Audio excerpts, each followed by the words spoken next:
two questions. First off, we know mental health and therapists in general is more female based. So, out of 10 therapists, how many are males and how many females? And let's talk about the path to kind of get to where you are today from a therapist standpoint.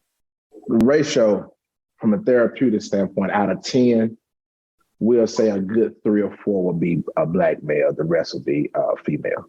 Okay. It's not that many of us. And that is one thing that I would like to see more in this profession is more Black men taking a step forward and being a light, a help, a resource, and a source for other Black men. But in order for that to happen, as Black men, we gotta realize where we fall short. Percentage of African Americans compared to Caucasians, Asians, and other races. You think it's more African Americans having therapy? Is it less African Americans?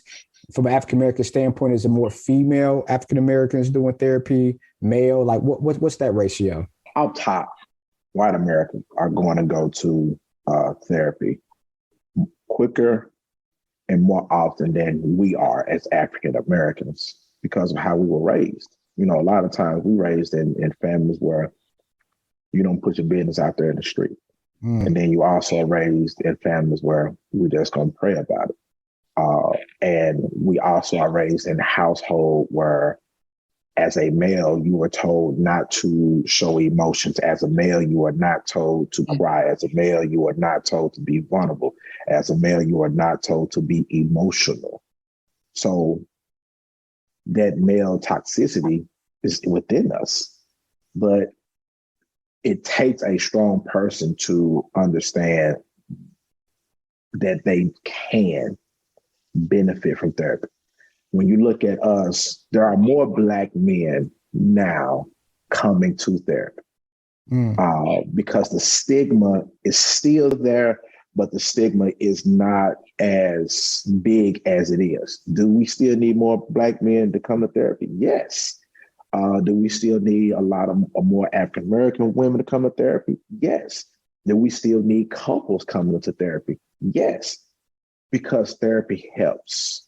It makes me feel good as a therapist when I am in a session with one of my clients, and after the session, when we just kind of recap it, they tell me, man, I needed this. Like, damn, dude, you helped me. Like, man, this was the best. Like, you don't realize how you opened my eyes. And a lot of times as individuals, we try to work our way out of our own situations. Because I'm a doctor, I have a PhD, I have 4 or 5 different degrees, doesn't still equip me to get out of my own mess because I'm the reason I'm in my mess. So if I'm the reason that I'm in my mess, at times it's difficult for me to get out of my mess because the more I try to get out of my mess, I create more mess. So if you're not coming to therapy to really get the coping skills and the techniques that you already have. Now, this is the thing, like in therapy, we're not telling you what to do. Therapists do not give advice. You have all the tools inside of you. But as in my role, my job is to help you see the tools that you have within you that you can get out of that. But if you're not in a place to be receptive to that, you're not going to grow. Because you didn't come to me because you're battling depression and anxiety, and you're battling for something that you endured in childhood. But at that moment, something developed. Again, a therapy term, a schema was developed within you that's telling you that I'm not going to be better than what I am. So now your distortions will be whenever you are going for something, I'm not going to get this job because I'm not good. Or I'm not going to be successful in this relationship because of this what happened to me. Those are things that you're telling yourself.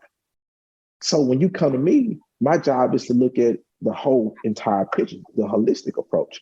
Okay, so what makes you think that you're not going to be able to get this job? So I break it down. Have you not gotten jobs in other places? Yeah. So what makes you think you're not qualified for this job when you've been qualified for other jobs? It's changing the way you look at things. So my approach goes, it varies depending on the individual. I love having the holistic approach. I look at the entire person and work from that angle. But individuals have to be able to be receptive, because at times we get stuck in our own way. We get stuck in our own mind. And if I can get you to look at things openly rather than in a confined space, then we can make progress.